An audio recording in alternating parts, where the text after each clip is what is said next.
Você provavelmente já ouviu pesquisa, já viu gente falando por aí que a maioria dos casos de crimes reais são consumidos pelo público feminino. E por que será que isso acontece? Por que as mulheres são tão viciadas em conteúdos sobre assassinato, sobre perseguição, enfim, e tantos outros casos aí hediondos? E eu vou te falar que não é por morbidez, mas é por sobrevivência. Enquanto a mulher está consumindo esse tipo de conteúdo, os casos de feminicídio estão aumentando cada dia mais no Brasil. Todos os dias, quando eu ligo o jornal, tem um caso de feminicídio. Casos de violência sexual coletiva cometida também. Então, a gente teve um caso aí agora recente, né? De 5 jovens aí em Copacabana contra uma menor de idade. O que isso diz sobre a nossa sociedade e também sobre a forma como a gente é criada e como isso se constrói nas nossas crenças centrais? Vamos conversar um pouco sobre isso.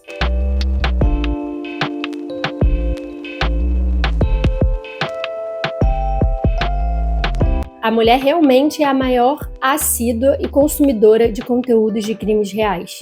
Mas a mulher também é a maior vítima de crimes hediondos com a justificativa de amor, de crimes passionais.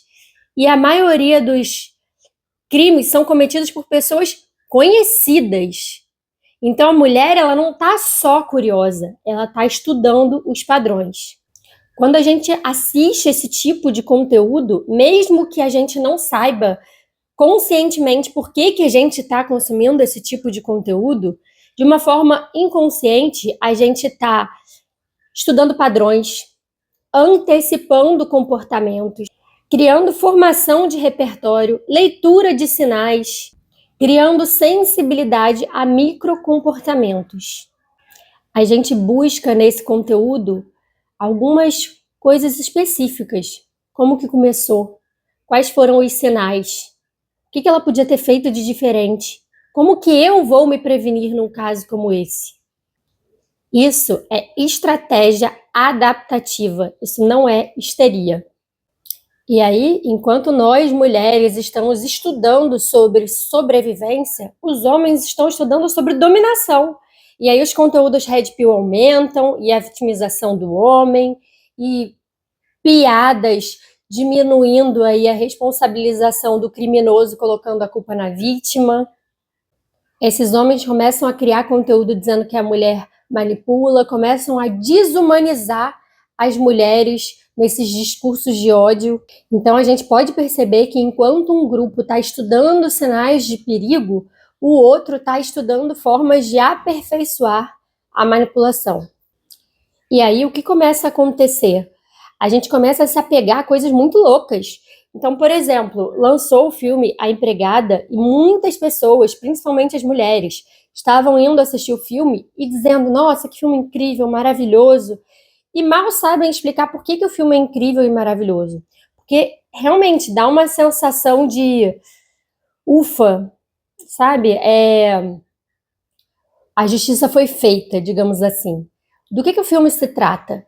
Ele mostra, né, a relação de uma menina mais jovem que foi para casa de um casal para trabalhar como empregada doméstica e chega lá, ela começa a ver que tem sinais ali de que o cara é muito educado, que o cara é muito bonito, o cara é forte, o cara é viril, e ele demonstra, né, ser muito apaixonado pela esposa dele, e a esposa dele que aparece em certos momentos do filme como se tivesse uma instabilidade ali emocional, uma questão ali psicológica, alguma questão ali de saúde mental não muito bem trabalhada. Então ela é vendida como doida, histérica, e a outra mulher começa a olhar o homem com aquele olho de tipo, nossa, que homem incrível, apaixonado pela mulher, nossa, como queria ter um relacionamento dessa forma. E aí, para não dar mais tanto spoiler, né, em determinado momento do filme, aliás, eu vou dar muito spoiler, gente, desculpa, quem não assistiu o filme e quer assistir, melhor parar por aqui ou pular essa parte. Enfim, e aí o filme vai se desenrolando para que essa garota mais jovem que está trabalhando na casa desse casal acabe tendo um relacionamento com esse homem. E aí, dentro desse relacionamento, ela vai descobrindo coisas. E ela vai percebendo que a mulher do cara não era tão doida assim, e que o cara era manipulador, e que o cara era extremamente violento. Só que o filme termina com essa mulher mais jovem demonstrando também uma perspicácia muito grande e conseguindo dar a volta por cima e ser violenta de volta com esse cara e agredir ele fisicamente e arrancar um dente, que aí tira a risada da plateia, né? Mas que na vida real isso não é engraçado, né? A gente precisa ver o homem se ferindo para a gente ficar satisfeita. Que doideira é essa, né? E aí esse homem acaba, enfim, finaliza ali a história e ele acaba da pior maneira possível. E aí dá uma sensação pra gente de que bom, a justiça foi feita. Mas não foi feita, gente, porque a justiça só é feita se isso não tivesse acontecido, se isso não fosse possível. Como é que é possível, na sociedade que a gente vive, um homem passar para todo mundo que ele é incrível, que ele é maravilhoso, que ele é um bom homem, até porque o que é esperado do homem é muito menor do que o que é esperado pela mulher. Então ele faz o mínimo e já é visto como homem ou deusa maioral. E aí ele consegue vender isso muito fácil, ninguém percebe os sinais que tem por trás disso, e qualquer coisa que a mulher faz, ela é sempre vista como a vilã, como a histérica, a louca, enfim, a pessoa que precisa de ajuda. E aí, olha que ponto chega, né? A mulher consegue, dentro da sociedade, ser vítima de um relacionamento afetivo, amoroso, que coloca ela como vítima, que coloca ela encarcerada, que, enfim, agride ela milhões de vezes fisicamente, manipula, deixa ela realmente num estado emocional instável. Deixa, porque não tem como não deixar. E aí a gente fica satisfeito, já que não tem a justiça no campo social do jeito que deveria existir, né? Já que não existe muitas vezes a prisão desse cara, em muitos casos a mulher já tinha feito a queixa na delegacia da mulher e o cara já tinha uma medida protetiva, e mesmo com medida protetiva, muitos homens voltam lá e assassinam essa mulher.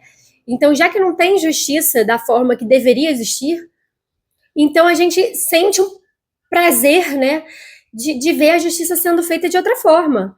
Então, sente prazer em ver quando a mulher reage e bota fogo nesse homem, porque teve uma matéria dessa outro dia, e infelizmente dá uma sensação de bem feito, sabe? De é isso aí, a mulher tem que botar fogo nesse cara. Assim como a gente fala, né, fogo nos racistas, enfim. A gente começa a criar uma coisa de que, cara, tem que sim ser violenta, tem que matar de volta, sabe? Tem que agredir de volta. E na verdade não deveria, né, ser assim. Deveria ser uma forma. A sociedade, a justiça já deveria proteger essas pessoas, né, que são mais frágeis, que estão numa situação ali de vulnerabilidade emocional. Deveria existir formas, né, mas não existe, infelizmente. Então, a gente começa realmente, como diria Paulo Freire, né, quando não existe educação, o sonho do oprimido é virar opressor.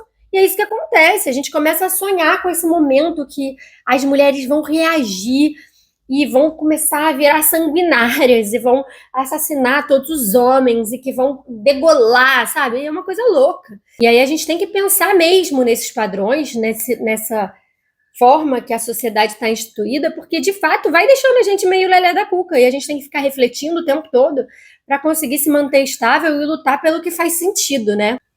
E aí, para finalizar essa conversa, eu queria deixar aqui 3 perguntas para a gente refletir. A gente está ensinando as mulheres a sobreviver, ou a gente precisa ensinar os homens a não agredir, a não manipular? Por que o medo é feminino e a violência é masculina?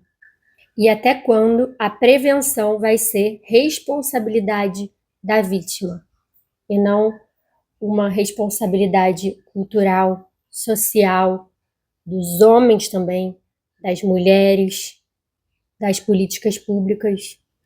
Enfim, esses vídeos muitas vezes são muito para mim, assim, para eu também colocar para fora coisas que me indignam e poder dialogar com pessoas que pensam parecido comigo e talvez a gente juntos consiga pensar em novas soluções e que não precise ir para esse lado violento contrário, né? De, já que eles matam a gente vai matar eles de volta, né?